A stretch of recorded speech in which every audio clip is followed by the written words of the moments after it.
చలి పెడుతుందని లేసలేవా? శాతం అయితే లేసలేవా?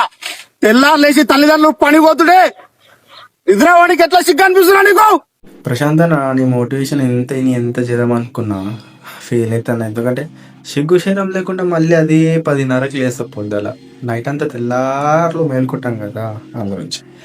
సరే, ఎట్లా నా క్లాస్ 11కి కదా మెల్ల మెట్రో స్టేషన్కి వస్తే ఈరోజు నాతోటి మా తమిళోని తీసుకొచ్చా. వాడు పాపం తెగ ఫీల్ అయిపోతుంది. ఎందుకంటే టికెట్ 20 రూపీస్, మనకి 2 సార్లు చాగా పొక్క పెట్టండి. என்ன மாயமோ மந்திரமோ தெரியல, சின்ன வயசுல இருந்தே.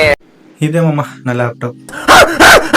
తర్వాత క్లాస్కి వచ్చి కూర్చున్న తర్వాత ఆ సార్ ఏం చెప్తుండో ఆయన ఏం చెప్తుండో ఆయనకే తెలియాలి. నీ అమ్మ చెత్త నా కొడక. మీ అమ్మ నాని చూశారనుకో నా కొడక, రే నీకు పిల్లను కూడా ఇవ్వరు రే ఎవరు. తర్వాత ప్రాక్టికల్ చేయమని మంచిగా ఫైల్ నేమ్ .exe పెట్టమని ప్రాక్టికల్ చెప్తే మన తీట చూడు భయ్య .exe. అంతేలే, ఐజా స్పీడ్ ఫ్యాన్ అన్నప్పుడు ఆ మాత్రం గుద్ద తీట ఉంటుంది మనకు కూడా. తెలిసి మావా, నీకున్నంత గుద్ద కొలుపు మన ఏరియాలో ఎవడకుండదురా.